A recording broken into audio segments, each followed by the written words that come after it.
And welcome to Poppy's Workshop. We're going to try this again. I actually had started a stream through my OBS software, and things did not work the way I had hoped. So now I am down to one camera, and I'm not even sure if my microphone is working.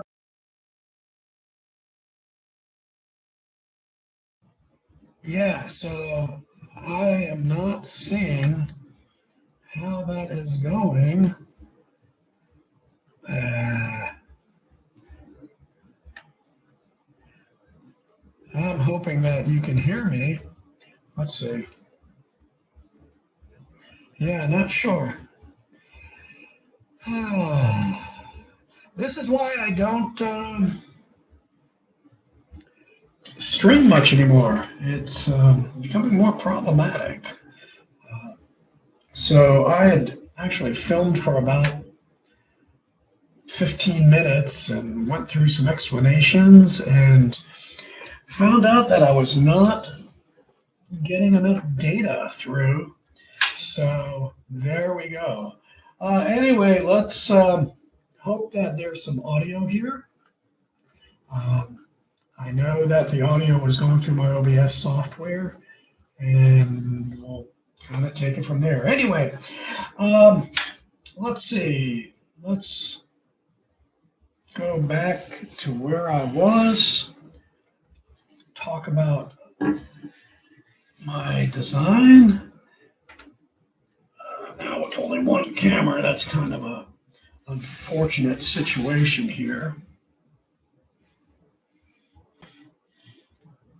Okay, so what we have here, I'm gonna move it a little bit, and yeah, my pipe is in the way.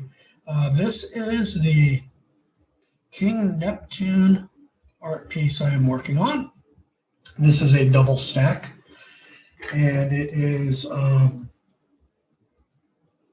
made out of butterwood, half-inch butterwood. So I'm doing a 1-inch cut.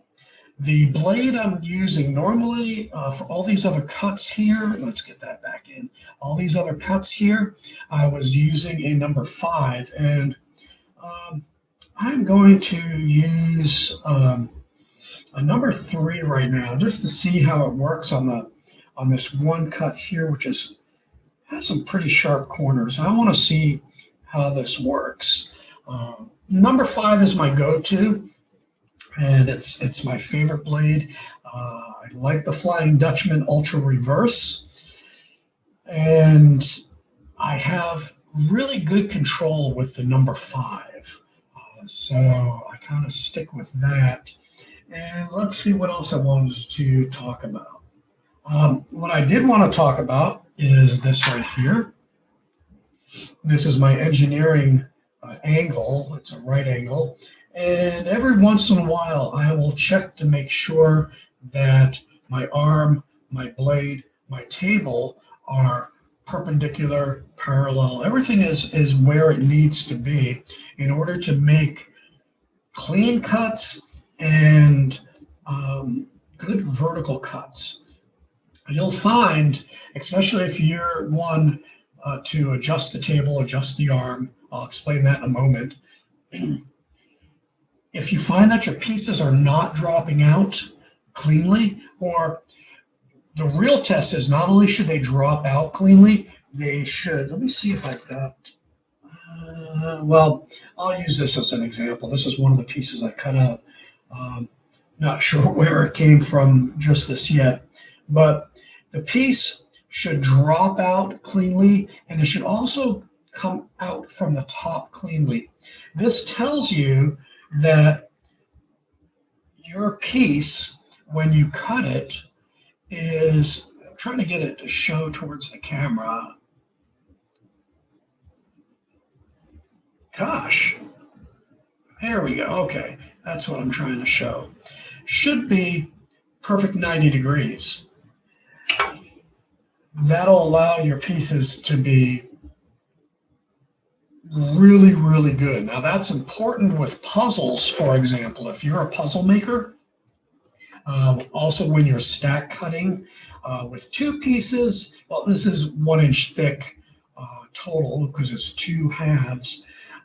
It's very important when you're stack cutting because what you cut at the top may not be at the bottom. So everything at the very top looks perfect, especially for smaller pieces. Let me grab my smaller pieces here.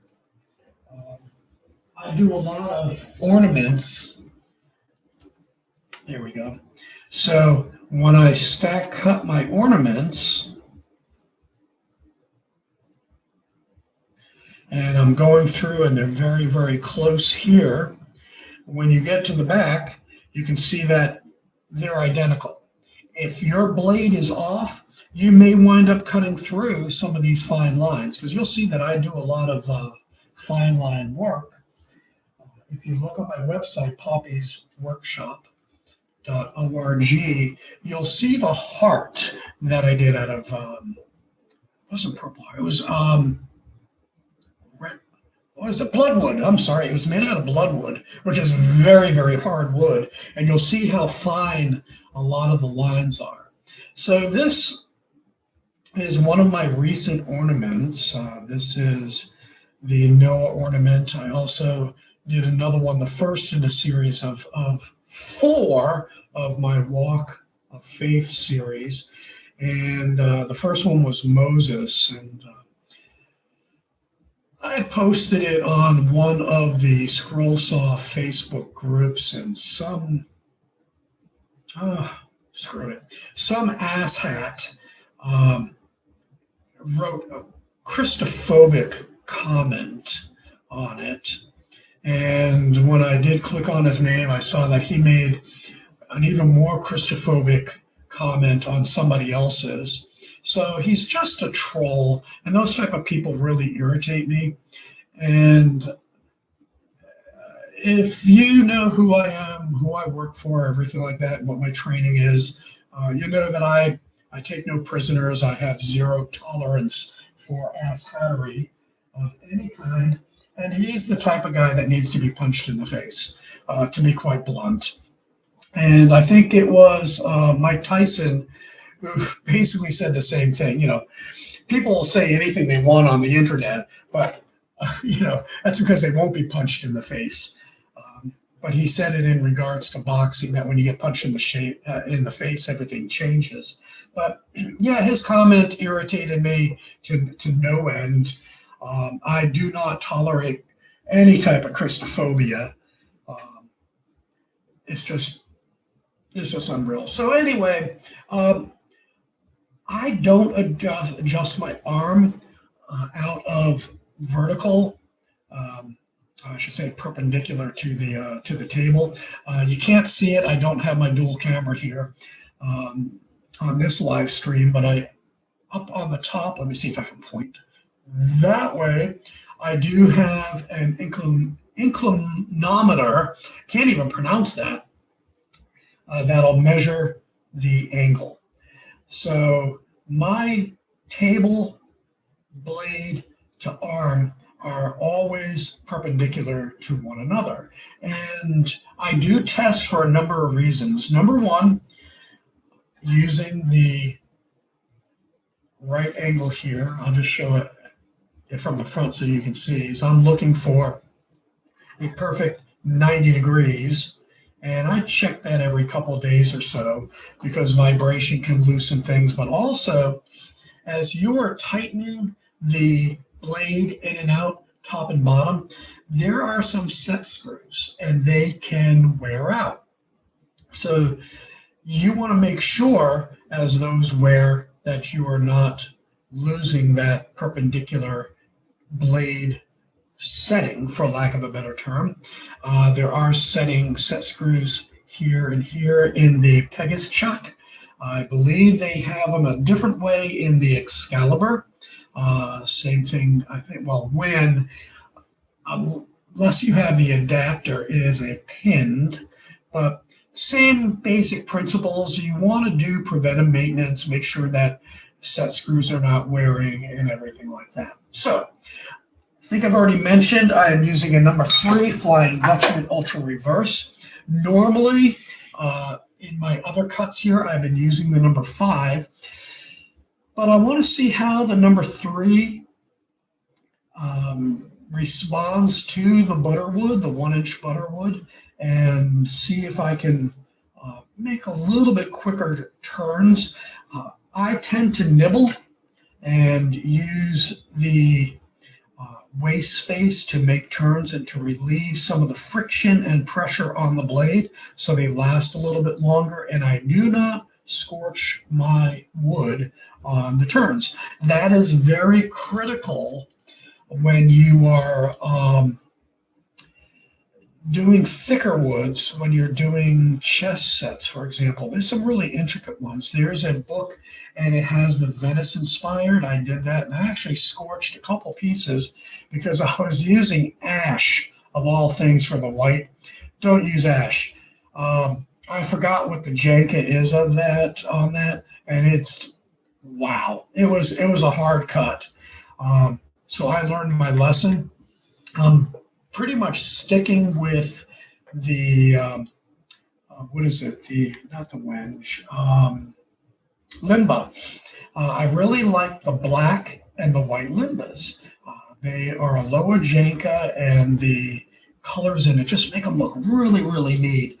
And it's a much better wood, and you can use some of the softer of the hardwoods. Just watch your Jankas. I would keep them 900 and below, but don't do some of the really low 200 Jankas, because then you're starting to get into really soft, and it just does weird things on the cuts.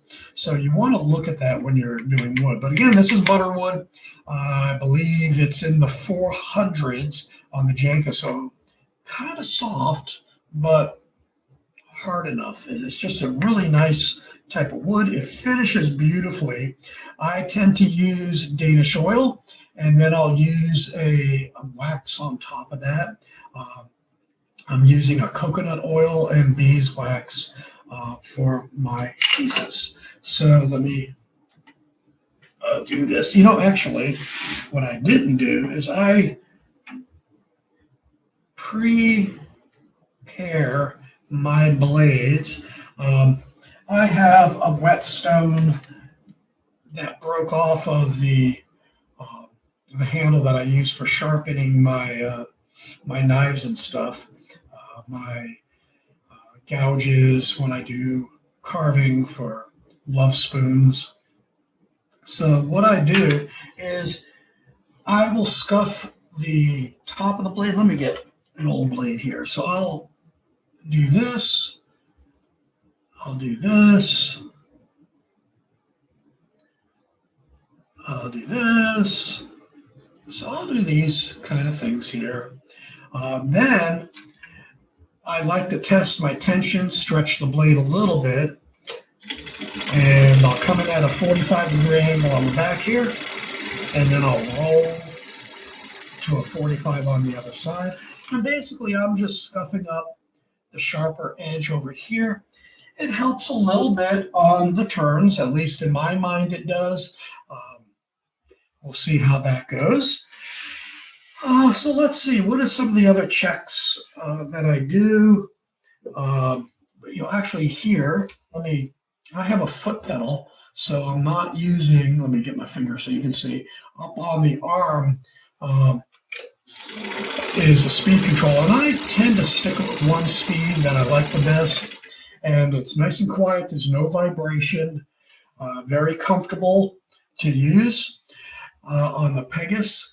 So when you are getting a scroll saw, if you're a beginner, what I do recommend is get a variable speed, get the higher wattage, say, I think some of the cheap ones are like 60 or 80 or 90 watts, where you get into the a little bit more expensive, you get up into the 120 watt. That's basically, put it in easy terms, is the strength of the motor. You want the motor to be strong, and that means you can cut through thicker wood. If you go to the 60 watt, you will start to struggle when you get up into the 1/2 inch thick wood. Let me move that out. So here you can see I overlapped a little bit here. Here's where 1/2 inch is, and here is where 1 inch is. You'll start having trouble when you're going below the 120. Again, you want to have variable speed. It helps when you're going into thinner wood. Say if you use Baltic birch or some type of plywood, you may want to slow the blade down so you're not getting tear outs. So that's kind of important as well. Let's see. What else do I want to talk about beforehand? Oh, preparation. So one of the questions I have is, how do I do my patterns, or how do I adhere them to my wood? A lot of people will use packing tape. First of all, what they'll do, well, let me continue with the thought. So what they'll do is they'll use packing tape all the way across. Now, what I find with packing tape is as you cut, let's get that there. As you cut, what happens is you have tape all over this. Sawdust, especially with the ultra reverse, is being brought up as well as down, and it gets underneath and it starts to cover your line. So all of a sudden you start losing sight of your lines, and lose sight of your lines, you become less accurate. So what I use, I think you might be able to see a little bit. Okay. You can see a little bit right here. Let me get that further out. Get the light where you can see it. I use clear shelf liner. Get it real cheap either on Amazon or at the dollar store. But use clear, and I put it over the entire piece of wood. Then I take my pattern and I use the 3M77 spray. It's a good permanent spray, and lay the pattern down. That way you don't have edges lifting up as you cut, because that's the other issue that I see with packing tape, because packing tape is all over this and it's not under. So you'll get lift up, as I call it, and you don't want that. So let's see. So that's what I use there. Stack cutting. So I use glue when I'm stack cutting. I do not tape. That's another. There goes my compressor. Wow, that's loud. Hold on for a second there. I should probably turn that off. Let me do that. Give me a second.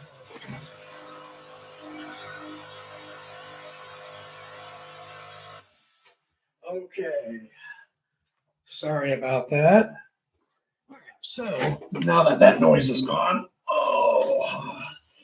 where was I? Oh, in terms of stack cutting, I have my piece of wood here, and when I lay out, I try to allow for top, bottom corners. And what I will do is, I'm using wood glue because I don't want to open up my CA glue right now, because time is limited once you open it, and unless you're using CA glue a lot, it'll harden. So I use a wood glue, and I'll put a little dab in the corners. In this particular case, I did run a little bit here just to keep the pieces of wood together, and then I clamped it in my vise, and also clamps. I have wood clamps on my all over the place. I forgot how many wood clamps I have of different strengths and sizes. So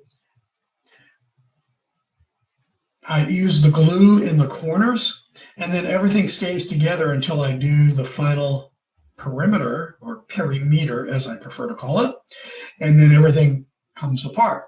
You can use masking tape, the blue painter's tape, and things like that. But I find that you start getting some shifting, and you want to be very careful about that. Let's see. So those are pretty much my preferences. Is it exact? Can it be better?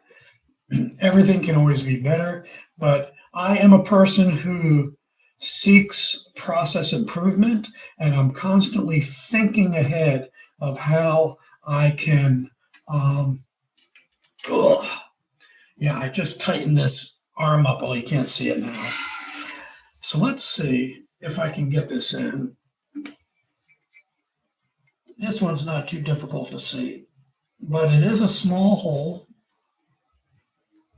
My hands are getting shaky. So let me show you what I do when I bring the arm down. So I will put the blade in, tighten it, not super tight, and then I will tension it. Now, let me do this. Let me shift this off. Okay, so you didn't see the board move. Now, I shifted the board off center. So what I do is, notice the wood move. So now the blade is in a good position to the hole. Then I will loosen up. I'm lifting up on the blade, pushing down on the chuck, and then I tighten it up again. And I can feel when I flip the lever back the tension, and that I always have the tension the same. That is an issue that people will have, is they don't tension properly, and as you're cutting, the blade will deflect and cause issues with your cut, as we discussed earlier. So that is one thing to look out for. You want to keep your tension tight. You probably can't hear it. And I forgot what it was. It was either an A or a B note where you're looking for. You know, it should sing quite nicely. We'll do it without the wood because that's stopping it from vibrating. So there you go. Let me move that out of the way. So when I cut, I try to be intentional on my cuts. So you'll notice that I put my hole in a certain place. Let me move that so you can see better. Yeah, okay. So I will place my holes in a certain place. Like this one here, I placed by this 90 degree. What I could have done is I could have put it, say, here or here. And the reason being, I try to be very, again, intentional in my cuts and plan how I'm going to cut things. So if you look, this entire area, I think you can still see, yep. And there's a small gap here. And yeah, so this is all the area that this particular cut is going to have. And the idea is to have a good starting point where you start at a point or a corner, and that's where you can hide your entry point. You'll notice sometimes in some of the other cuts that I've done in some of my other videos, if I started here and you have to curve in, then when you go all the way around and you come back, you might see a little bump, a little indentation where you didn't exactly match up your entry and exit point, so to speak, your release point. So by putting it in the corner here, you hide that. So that's one of the tricks that I do. So let's get started here. I'm not going to turn the vacuums on, so I'm just going to blow my dust away and I'll be coughing the rest of the day. So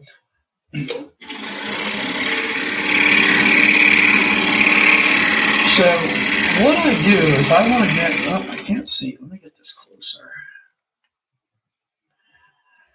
My eyes are changing. I don't like where that is. Let's get that higher. Yeah, first setup. Here we go. And what I'm going to do, the number 5 works a lot better, and it's the 7 even better, is when you nibble. So what I'm doing is I'm nibbling just a little bit. And the idea, I think you can see, the idea of the nibble is I'm making this gap a little bit wider, and this allows the blade more space to turn. It reduces the friction so you don't get heat. Heat is what damages, or, well, yeah, it damages, but it causes the blade to lose its temper, yeah, in more ways than one, but it dulls the blade faster when you have all that friction. And also, too, it can scorch the wood, especially when you have hardwoods. So by widening that gap, number one, I'm making a very small 90 here, so it's very clean. And then it allows me the space that, let me show again here. Get my point here. I place my blade right here when I turn, and it will start cutting and then allow the back of the blade to slip in to that gap so that there's very little friction. It makes the turn a lot easier. Now there's some, and I do it sometimes too, is they'll just do I call it a hot turn. You just hit the corner and spin. And already I can tell, I think I like the number 5 better. This cut's fine, but I find it more chattery.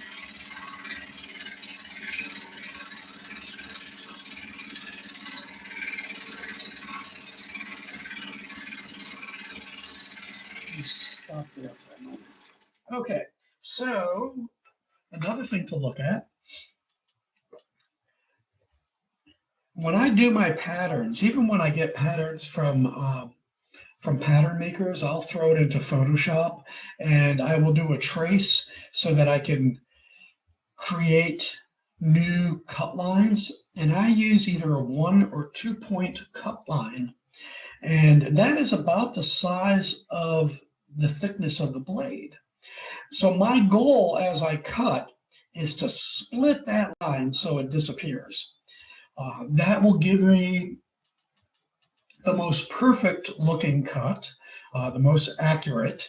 And if I'm even off half the line, half a point, by human eye standards, you can't see that. So everything looks really accurate, almost as if it was done by a laser. I got accused of that one time by my brother-in-law, which was a compliment to me. He's like, "No way you did that with a saw." He was thinking bandsaw. He didn't understand internal cuts. Yeah, this is a lot more chattery. But it's cutting well. You hear me let off?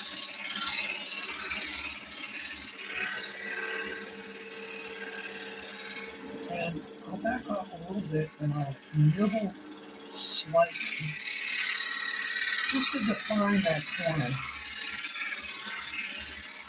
Now, a lot of people will just spin here, and I can do that, especially with the number 3, and in particular the number 1. And also being that this is more of a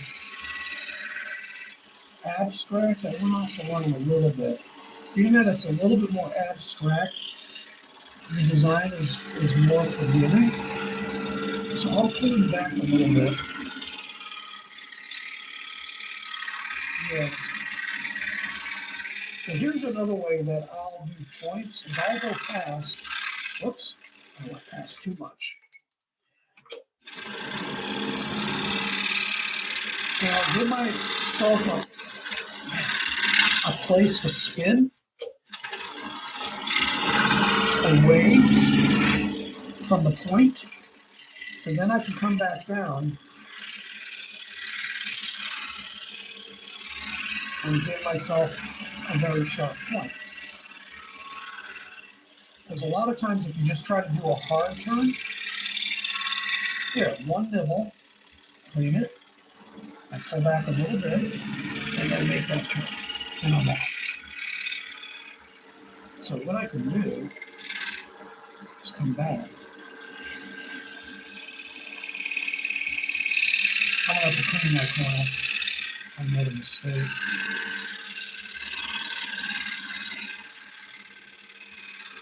Don't be afraid to go back and fix. I'm pulling a little bit. There we go. Having trouble seeing the line today. And again, I am finding that the number 3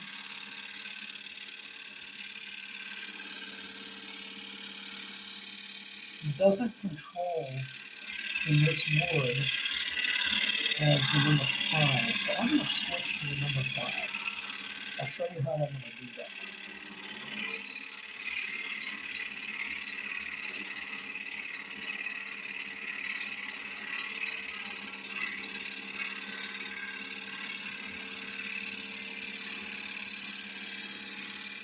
So I'm going to do what I did.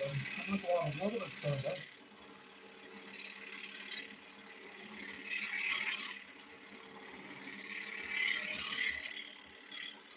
There we go. Okay. So I've got a nice big entry hole here. So what I'm going to do, I'm going to try it this way. Now this is a good blade. So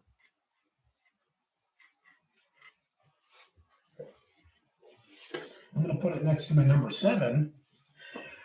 Where are you? 1, 2. I've got my tubes on the side. The video I did yesterday. Come on. I don't want to hit the wood. That was stupid. Okay, so what I like about the Flying Dutchman is that there's a little indentation, a little zigzag in, so I can feel it. So I know this is the top of the blade. Otherwise, it's like, okay, I can't run my finger up. I can run it down. So I am going to try and thread it where? In the same spot, hopefully. I'm probably being stupid here. I didn't make the hole large enough to make it easy. So I'm going to do it the traditional way. Give me a second here. Darn it, I was hoping. Oh, it is going to work. Here we go. Okay. Let me get underneath. So you'll notice that I flip my tension back because I can bring my magnifying glass in. And another thing that I do is I'm looking here is I want the tip of my blade to be just above my set screw. And with the lever forward, I can't see that. So now I flip it forward and I'm putting it into the bottom chuck and tightening it up. Then I lift up, loosen, and tighten it, and then tension it. And we're done. Yeah, I didn't scuff it or anything, but that's okay. I'll do it on the next one here. So now you can see, I can just continue right where I was. I easily could have. I'm going to get that top to the shape I want.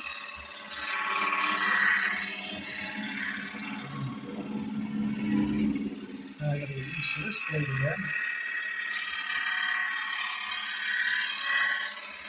Every blade, every manufacturer has its own personality, and you have to learn it.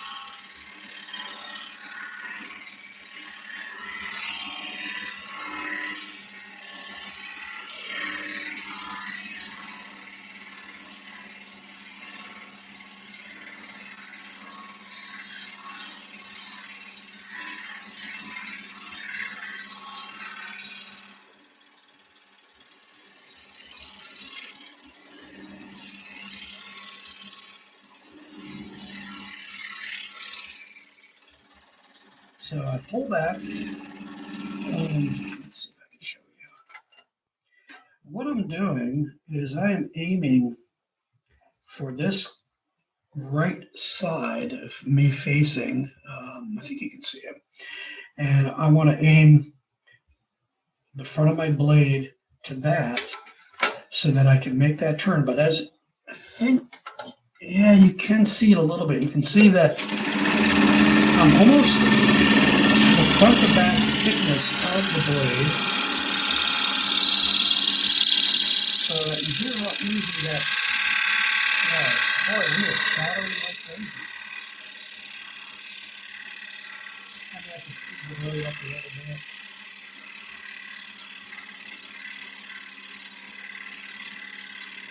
But I have good control at this speed.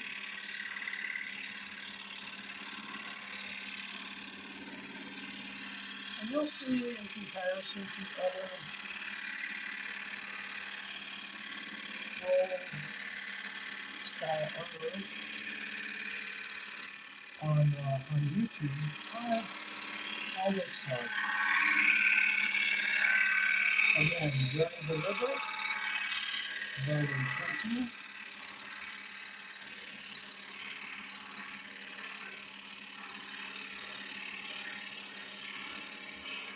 So again, at this point, I could try and make a very sharp turn if I want, but I prefer to go pause, make a couple quick swipes, and then make that turn out here.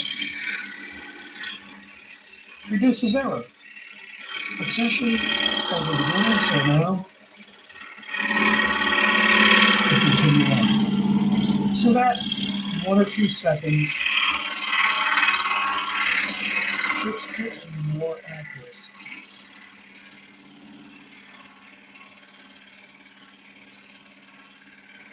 You know, I was just thinking, in the last year, we've lost 2 very important people, 2 important contributors to the scroll saw world. Judy Gale Roberts for Intarsia. She was the Intarsia for me. I was trying to get into one of her classes the past couple years, and she didn't have space at the time. It was quite unfortunate. She was absolutely amazing in her designs and execution.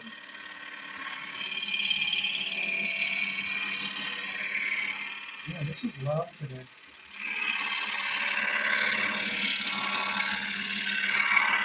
So it was Judy Gale Roberts, and then in the last, what's it been, just over a week now, we lost Steve Good. And that was another big hit, especially for beginner and intermediate scroll saw artists. He provided a free pattern every day, and on his site he had thousands. Oh yeah, I can already feel the dust going into my lungs.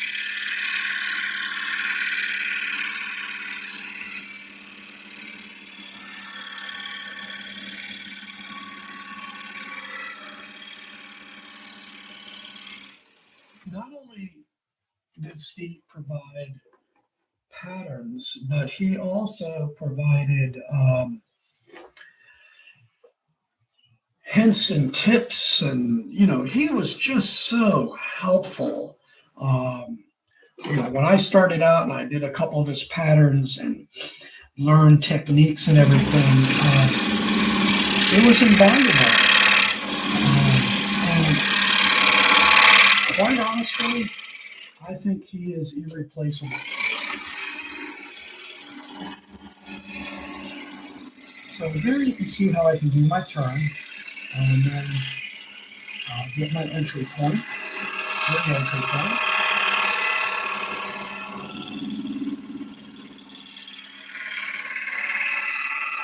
But with the loss of Steve, I really don't know what to say. His influence is hopefully going to be felt for years to come. His family said at this time they're going to keep his website with all the patterns alive. So I would highly recommend donating or buying his pattern stick.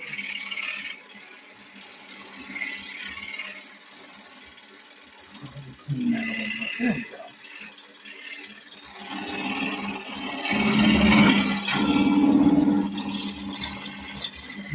He has a USB stick, and you can download it if I remember correctly, a zip file. He buys patterns, I think there's like 5,000 on it, up through 2025-ish.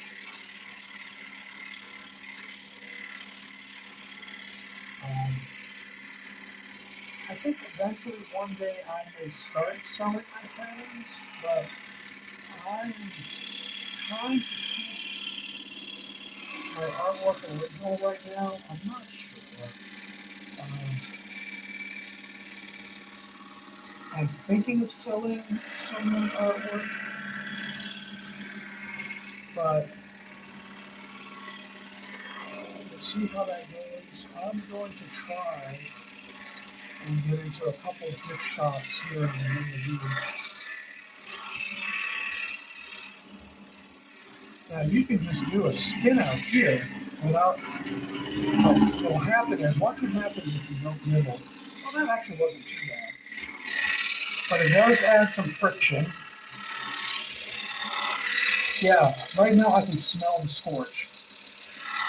I can smell the heat that was generated on the blade when I did that. I use all my senses. I'm listening, I'm feeling, I'm smelling. I'm not tasting that, but I did smell that scorch. So I won't do that again. I want my blades to last as long as possible. Because, you're spending, I forget how much blades are at this one.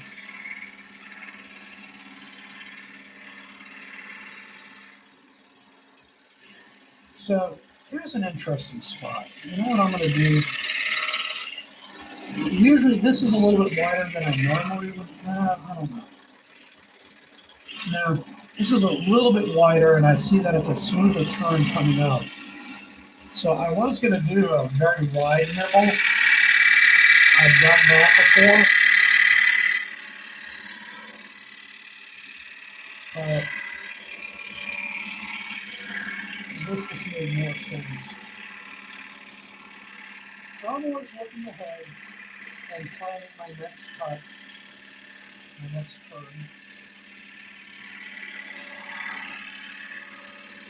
I'm going to speed my blade up just a little bit. And this is where I start to get a little vibration.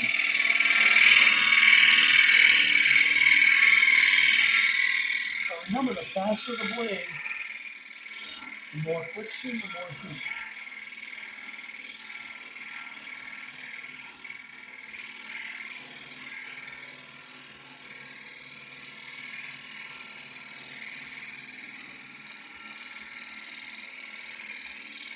But I'm moving the piece of wood very,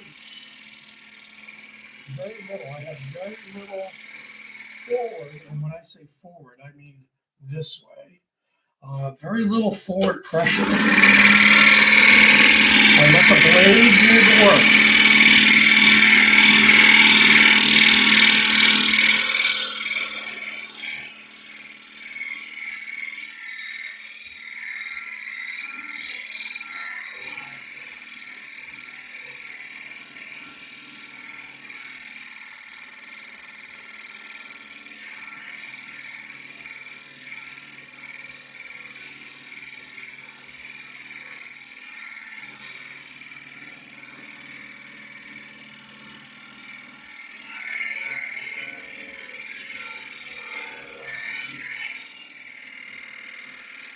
And I position my hands for the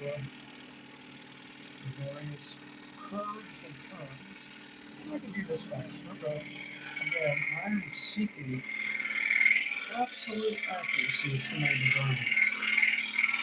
But anyway, back on designs, I may start sewing patterns. I want to do something different.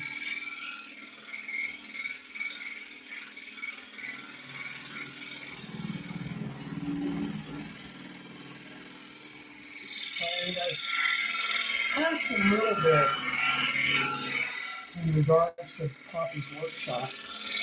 I'm not doing as many toys. Well, number one, I had an issue getting my consumer safety certification. Come on, I'm backing up a little bit, but let me catch up.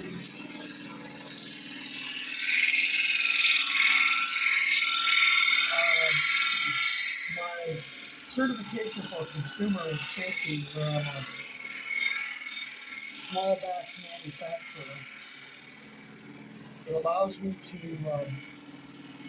manufacture toys and certify them as child safe, so it's self-testing. But previous years it was easy. Go on the website, check 3 boxes, and I was done. Well, for some reason, the website was not working. Emailed support, and they never got back to me. Or when they did, it says, okay, we'll look into it, and they never did. That's the government for you. So I couldn't renew for 2026.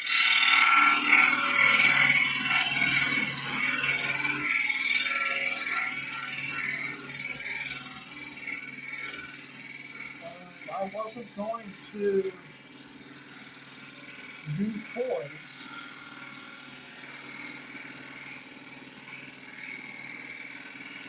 and take the chance of running afoul of the government. And Poppy's Workshop was founded to give toys away for free. All right, so now I've got to decide how I want to do this. This turn's kind of interesting. So what I could do is I could continue on, get all this cut out, and then revisit the different areas. Or what I'm actually thinking of doing is doing a nibble, turn, nibble, nibble, turn, and just keep with a continuous, excuse me, keep with a continuous cut, so to speak. So I'm going to turn out, and you can see how the number 5, it just in one cut, just that, allows me to nibble quite nicely. So let me just keep on just to give me more space. So now I'm lined up to make that very sharp. And watch what I'm going to do here.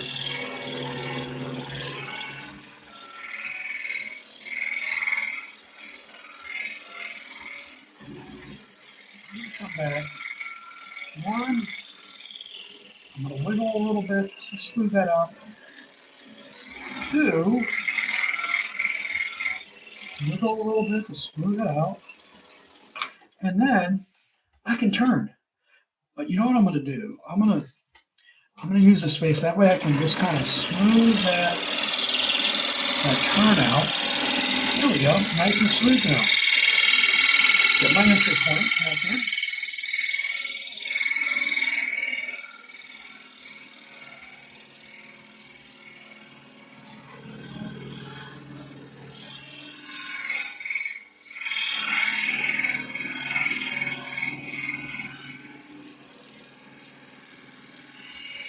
So you're probably wondering, maybe you're not, where I am focusing my attention is right in front of the blade. So I'm watching any of the dust that's coming up, the cuttings, and I can tell where the blade is going to go. So you'll hear me back off. You'll see me slow down and then turn the wood so that I can get my line to track with the blade or get the blade to track on the line. Because if you look at the lines here, you'll see that no red shows, that I've split pretty much the entire way that I've switched to the number 5. I've split that line right down the middle, made it disappear. So that gives me the most ideal cut of the pattern.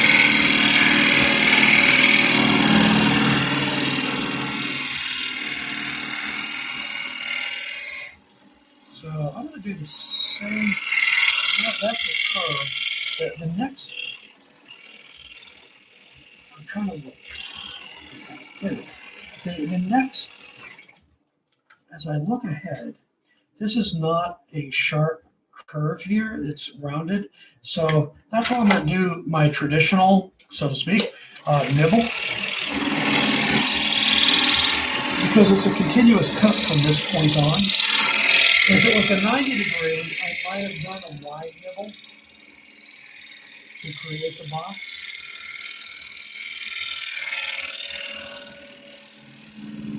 This is a little sharp.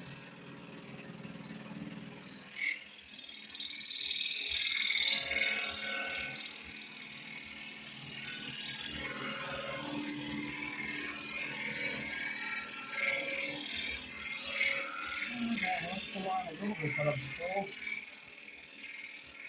covering the entire line. So I can see as I cut my accuracy, get myself back online with micro adjustments.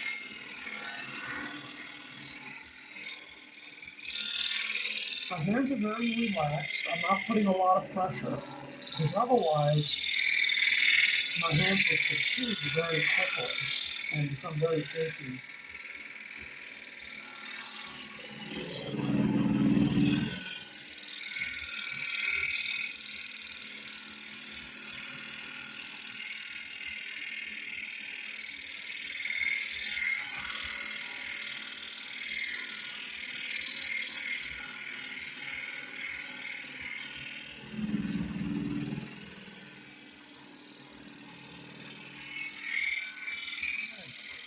I'm going to have to take a break here, but yeah, we're almost an hour into this, so I think this is going to be a good place to end this stream for the day.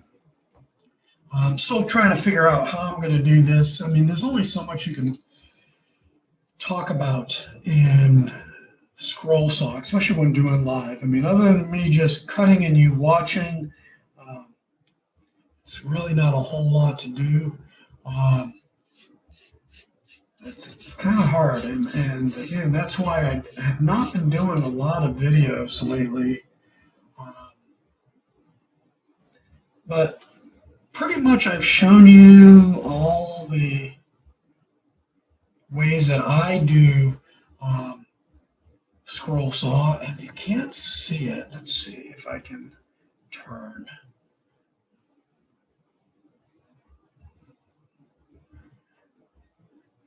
You may not be able to see it.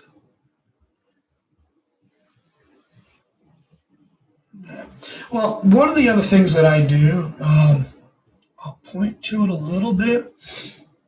You're not going to be able to see it. When I originally did this pattern, I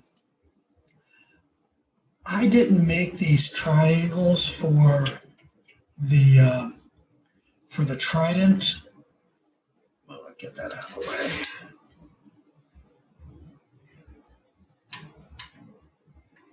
I tried to make them look a little bit rougher and made indentations and stuff like that, but I didn't like the way it looked.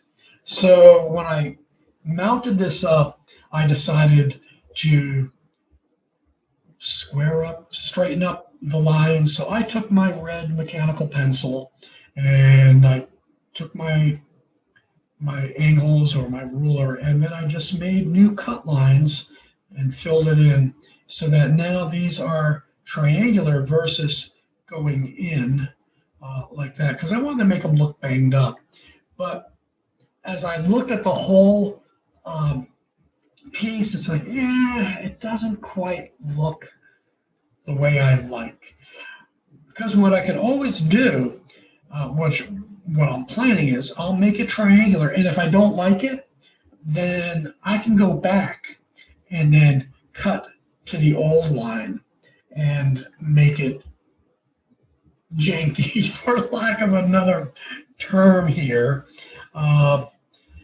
So that's what I decided to do there. I don't see any others, but a lot of times when I am working on a piece,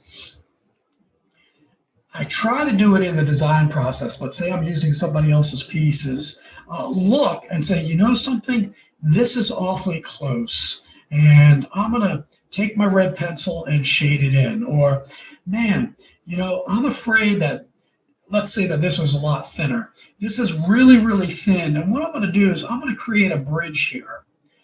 So rather than this being one long cut, it'll be two with a bridge here. Trying to think where I did that in my design, my original design. Oh, yeah, here.